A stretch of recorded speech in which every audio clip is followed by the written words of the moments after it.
देखिए 6 नंबर प्रश्न पर ध्यान दीजिए। 6 नंबर में है आपको अंतिम खाता समायोजन सहित, मतलब आपको फाइनल अकाउंट का अंतिम खाता यानी बनाना है आपको। इसमें आपको ट्रेडिंग, पीएल और बैलेंसिंग तीनों चीज़ तो बनाना होता ही है, और साथ में इसमें आपको एडजस्टमेंट भी दिया हुआ है। यानी एडजस्टमेंट वैसा आइटम होता है जो ट्रायल बैलेंस बनने तक सामने में नहीं रहता है, उसके बाद सामने में आता है। यानी वैसा पॉइंट, वैसा लेन देन जिसका लेखा ना तो जर्नल में हुआ ना लेजर में हुआ, और उसके कारण ट्रायल बैलेंस में भी नहीं हुआ है, और बाद में वो सामने आया कि ये भी ऐसा हुआ है। ठीक है, तो वैसे बात एडजस्टमेंट होता है। जैसे ट्रायल बैलेंस आपको दिया हुआ है और ट्रायल बैलेंस के नीचे आपको 5 एडजस्टमेंट दिया हुआ है ना।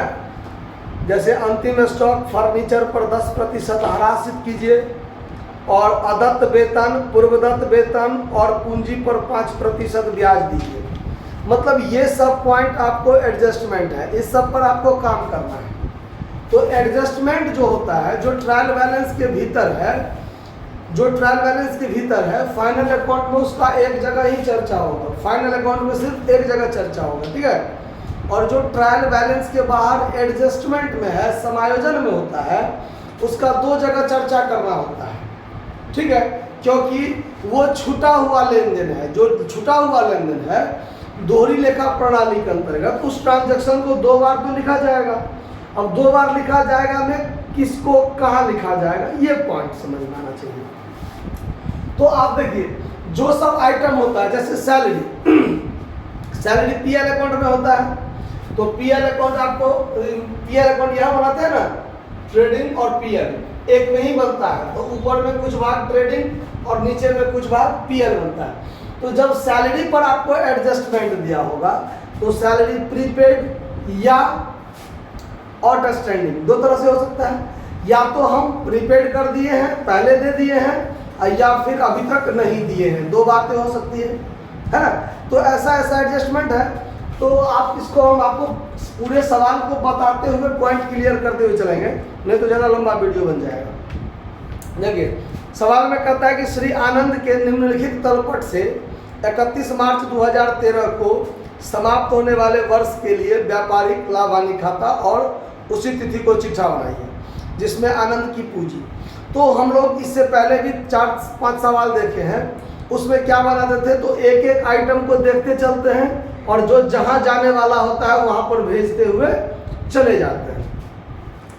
तो जब हम आइटम को लिखते चलेंगे तो देखते चलेंगे कि उस आइटम में एडजस्टमेंट भी है कि नहीं। तो एडजस्टमेंट वाला आइटम जो है 5 आइटम, तो क्लोजिंग स्टॉक के बारे में तो पहले से जानते हैं कि ट्रेडिंग अकाउंट के सीआर साइड में और बैलेंस शीट के एसेट्स में होता है दोनों जगह। अब रहा फर्नीचर पर ह्रास। तो फर्नीचर, जब हम फर्नीचर को बैलेंस शीट के एसेट्स भाग में लिखने जाएंगे तो वहाँ पर ह्रास घटा लेंगे और फिर वो ह्रास पीएलडीआर में भी चला जाएगा। तो 2 जगह हो गया ना। उसके बाद है आपको आउटस्टैंडिंग सैलरी। तो जहाँ सैलरी लिखेंगे और हमारा कुछ सैलरी बाकी है तो वो सैलरी में जोड़ लेंगे, और फिर उस आउटस्टैंडिंग सैलरी हमारे लिए क्या हो जाता है, कर्जा हो जाता है, लायबिलिटी हो जाता है। तो फिर बैलेंस शीट के लायबिलिटी में आउटस्टैंडिंग सैलरी भी लिख देंगे। उसके बाद पूर्वदत्त वेतन। देखिए पूर्वदत्त वेतन हिंदी में मिस्टेक है, अंग्रेजी में प्रीपेड इंश्योरेंस लिखा हुआ है, ठीक है। तो प्रीपेड इंश्योरेंस, तो इंश्योरेंस भी होता है कहाँ पर, पीएल के डीआर में, और उसमें से प्रीपेड है यानी हम अगले साल वाला भी प्रीमियम अभी दे दिए, तो हमारा तो खर्चा इस साल का होना चाहिए। तो वो इंश्योरेंस में से प्रीपेड वाला घटा लेंगे और प्रीपेड वाला हमारा संपत्ति हो जाएगा, उसको एसेट्स में रख लेंगे। उसके बाद पूंजी पर ब्याज। तो पूंजी पर ब्याज से पूंजी बढ़ता है तो पूंजी में जोड़ेंगे, और पूंजी पर ब्याज व्यवसाय के लिए खर्चा भी है तो पीएल के डीआर में रखा जाएगा। तो इतना एडजस्टमेंट होता है, ठीक है। तो देखिए जब हम आइटम पुट करते चलेंगे तो सबसे पहले है आनंद कैपिटल 60,000। तो कैपिटल को सबसे पहले हम कहाँ रखेंगे, यहाँ पर रखेंगे। कैपिटल कितना, 60,000 लिख लिए। अब पूंजी पर ब्याज वाला भी लफड़ा है, तो पूंजी पर ब्याज को इसी में हम जोड़ लेंगे। देखिए एडजस्टमेंट करते हुए चलते हैं। इंटरेस्ट ऑन कैपिटल कितना प्रतिशत? 5%। तो 60,000 का 5% कितना होगा? 3,000। तो यहाँ पर जोड़ के 63,000 हो गया। अभी इस पर और काम होगा, नेट प्रॉफिट जोड़ना होगा, अगर कहीं ड्राइंग्स होगा तो ड्राइंग्स घटाना होगा। तो 63,000 हो गया। और इंटरेस्ट ऑन कैपिटल PLDR में भी होता है, टू इंटरेस्ट ऑन कैपिटल 3,000। देखिए PLDR में भी लिख दिए कि नहीं लिख दिए? दो जगह काम हो गया ना। ठीक उसी प्रकार आगे देखिए, सन्ड्री डेटर है 30,660। तो सन्ड्री डेटर संपत्ति है। सन्ड्री डेटर क्या है? संपत्ति। तो डेटर पर भी बहुत सारा एडजस्टमेंट होता है, जब आगे चलेंगे तो बताएंगे। इसमें एडजस्टमेंट नहीं है। 30,660, 30,660। उसके बाद देखिए सन्ड्री क्रेडिटर 24,400 कर्जा है। तो देखिए यहाँ पर लगभग 3-4 लाइन जगह आप लोग रिजर्व रखिएगा, क्योंकि और कुछ काम होगा इसमें। यहाँ पर हम लिखते हैं क्रेडिटर, यानी सन्ड्री क्रेडिटर 24,000 कितना है? 24,400। 24,400 हो गया। उसके बाद है स्टॉक 70,500। तो ये तो ओपनिंग स्टॉक है जो ट्रायल बैलेंस के भीतर होगा। तो यहाँ पर ओपनिंग स्टॉक का तो रिजर्वेशन है ऊपरे में ट्रेडिंग अकाउंट में। तो यहाँ पर up to opening stock 70,500 trading account के DR साइड में। उसके बाद है परचेज 64,300। और देखिए रिटर्न आउटवर्ड भी आपको दिया हुआ है 1,200, दिया हुआ ना। तो बाह्य वापसी, कौन वापसी? यानी खरीद कर लाते हैं तो बाहर की तरफ वापसी जाएगा तो बाह्य वापसी होता है। तो परचेज में से परचेज रिटर्न घटाना होता है। तो यहाँ पर लिखेंगे हम लोग टू परचेज कितना है? परचेज में 64,300। 64,300 और इसमें से घटेगा परचेज रिटर्न 1,200 रुपया घटेगा, तो 63,100 बच जाएगा, बचेगा ना। उसके बाद देखिए, उसके बाद सेल्स है आपको 1,31,500 और सेल्स रिटर्न 3,200। तो ये तो साथ में नज़दीके में दे दिया है तो ठीक है, नज़र के सामने मिल गया। अगर कहीं दूर दराज में होता तो खोज के उसको पहले रखा जाता। तो यहाँ पर सेल्स है 1,31,500। तो यहाँ ट्रेडिंग के CR में होता है, कहीं किसी भी सवाल में होगा यहीं पर 1,31,500 और इसमें से सेल्स रिटर्न घट जाएगा। तो सेल्स रिटर्न है 3,200। देखिए रिटर्न इनवार्ड जो होता है ना, उसी का दूसरा नाम होता है सेल्स रिटर्न, यानी बिका हुआ आ रहा है इनवार्ड। ठीक है, तो इसमें घटा लीजिएगा तो यहाँ बचेगा 300 और यहाँ बचेगा 1,28,300 टोटल। अब उसके बाद चलिए सैलरी। सैलरी कितना है? 15,000। तो सैलरी कहाँ होता है? PLDR में। सैलरी कहाँ होता है? 15,000 है ना। अब एडजस्टमेंट में देखिए आपको दिया हुआ है आउटस्टैंडिंग सैलरी। तो आउटस्टैंडिंग सैलरी 2,500, मतलब हमने 2,500 का काम करवा लिया लेकिन पैसा अभी तक नहीं दिया। तो मेरे लिए कर्जा हुआ ना, एक तो खर्चा भी है और दूसरा कर्जा भी है, तो दोनों चीज हो गया ना। तो 2,500 रुपया सैलरी खर्चा है, तो इसमें जोड़ लेंगे आउटस्टैंडिंग सैलरी। तो ये हो जाएगा 17,500 और आउटस्टैंडिंग सैलरी हमारे लिए क्या हो जाएगा? कर्जा। तब 2,500 यहाँ भी लिखा जाएगा। क्लियर है बात? उसके बाद ऑफिस एक्सपेंस है 2,800। तो office expense to office expense 2,800, इसमें कोई एडजस्टमेंट नहीं, ज्यों का त्यों लिख देंगे। Bad debts 6,500। तो बैड डेब्ट्स घाटा है जो PLDR में होगा। बैड डेब्ट्स कितना है? 6,500, 6,500। उसके बाद रेंट एंड टैक्स, ये भी PLDR में होगा 7,310 टू रेंट एंड टैक्सेस। ठीक है, उसके बाद जनरल एक्सपेंस 1,350, ये भी PLDR में होगा to general expense, to general expense कितना है 1350। उसके बाद देखिए छूट दिया हुआ है 500, तो ये जो छूट 500 है इसका देखिए डेबिट में रहता तो खर्चा होता पीएलडीआर में आता, लेकिन यहाँ है क्रेडिट में 500 रुपया छूट। इसका मतलब कि छूट क्रेडिट बैलेंस है तो छूट हमको मिला होगा, ये मेरे लिए फायदा हुआ होगा क्या। तो यहाँ पर क्रेडिट में हो जाएगा बाय डिस्काउंट कितना रुपया 500 रुपया। उसके बाद देखिए डिस्काउंट बाद कैरीज आउटवर्ड है 5120। देखिए कैरीज इनवर्ड जो होता है वो वस्तु को खरीदने पर खर्च होता है तो वो आपको ट्रेडिंग के डीआर में होता है, लेकिन यहाँ है कैरीज आउटवर्ड, तो कैरीज आउटवर्ड जो है 5120 ये पीएलडीआर में आ जाएगा टू कैरीज आउटवर्ड। ठीक है, कितना है कैरीज आउटवर्ड 5120 5120। ठीक है, उसके बाद हो गया छूट कैरियर पर फर्नीचर 6300 6300। देखिए फर्नीचर कहाँ होता है बैलेंस शीट के एसेट्स में, संपत्ति है ना 6300, और इसमें आपको एडजस्टमेंट है कि फर्नीचर पर कितना प्रतिशत लगाना है 10%। तो यहाँ पर लेस कर लेंगे फर्नीचर पर जब हमारा डिप्रिसिएशन लगेगा 10% से तो 6300 मेरा दाम घट जाएगा, तो दाम घट जाएगा तो यहाँ पर हो जाएगा कितना तो 57 नहीं 5670 हो जाएगा। ठीक है, और ये 630 जो है वो हमारे लिए घाटा खर्चा है एक तरह से। ठीक है, ऑपरेटिंग एक्सपेंस माना जाता है, जब लगातार यूज करते हैं तब तो हरास लगता है, इसीलिए।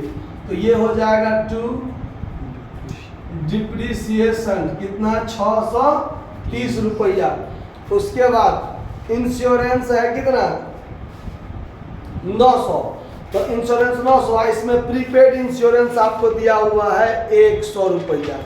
मतलब हम जो 900 रुपया इंश्योरेंस दिए हैं इस 900 रुपया में 100 रुपया ऐसा है इंश्योरेंस का जो अगले साल वाला हम दिए होंगे।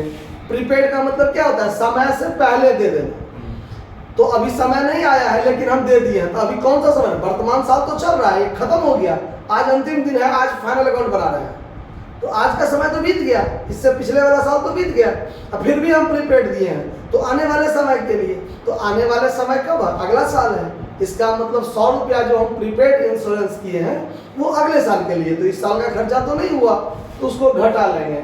तो यहाँ थोड़ा जगह बचा के रखते हैं, ऊपरे में काम कर लेते हैं, तो यहाँ पर लिखते हैं इंश्योरेंस, इंश्योरेंस कितना 900, और इसमें से लेस कर लेंगे हम लोग प्रीपेड इंश्योरेंस कितना 100, तो इंश्योरेंस बच गया 800, और ये 100 रुपया हमारा संपत्ति माना जाएगा, तो एसेट्स में भी लिखाएगा प्रीपेड इंश्योरेंस 100 रुपया। ठीक है, उसके बाद जब प्रीपेड इंश्योरेंस लिखा गया, अब बचा आपका कैश इन हैंड 660 रुपया, तो कैश इन हैंड कहाँ लिखाएगा एसेट्स में, कैश इन हैंड कितना है 660। उसके बाद है वेजेज 3000, तो वेजेज कहाँ होता है ट्रेडिंग डीआर में, तो वेजेज 3000 ट्रेडिंग डीआर में हो गया। तो ट्रायल बैलेंस के लगभग सब आइटम हम लोग एक आइटम लिख लिए। अब रह गया एडजस्टमेंट में क्लोजिंग स्टॉक छूटा हुआ है, बाकी सारा एडजस्टमेंट हम लोग कर लिए हैं। तो क्लोजिंग स्टॉक है 25,000 का, क्लोजिंग स्टॉक कितना है 25,000, तो यहाँ भी होगा क्लोजिंग स्टॉक 25,000 यहाँ भी होगा, और क्लोजिंग स्टॉक 25,000 यहाँ भी होगा। ठीक है, इस बात को समझने में कहीं कोई दिक्कत। अब हमारा होगा फाइनल काम, तो फाइनल काम क्या होगा, तो यहाँ पर आपका ट्रेडिंग अकाउंट बंद हो जाएगा, यहाँ पर आपका पीएल अकाउंट बंद हो जाएगा।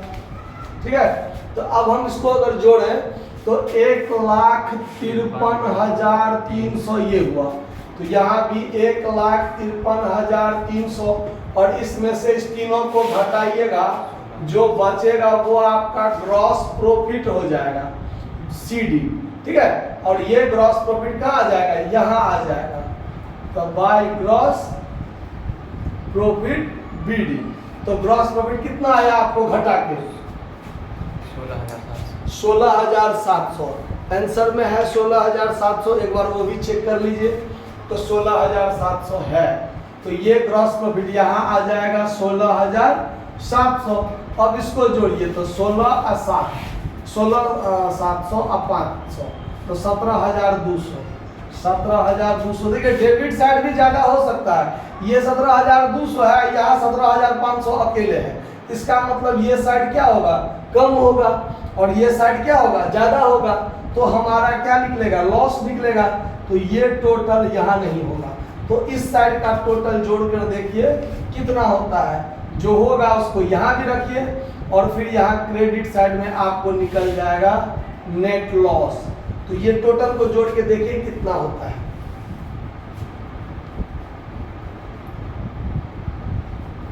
जोड़े, जल्दी से जोड़िए। और तब यही नेट लॉस जो है, यहाँ पर नेट प्रॉफिट होता तो यहाँ जोड़ते, लेकिन नेट लॉस होगा तो यहाँ क्या करेंगे, घटाएंगे। तो नेट लॉस घटाएंगे यहाँ पर। तो कितना हुआ जोड़ के इसको टोटल, और कितना हुआ इसका टोटल कितना हुआ 45,010। 45,010, यहाँ भी 45,010, और इसमें से इस दोनों को घटाइए, जो होगा वो नेट लॉस होगा 27,810 है लॉस। देख लीजिए नेट लॉस 27,810 आ गया।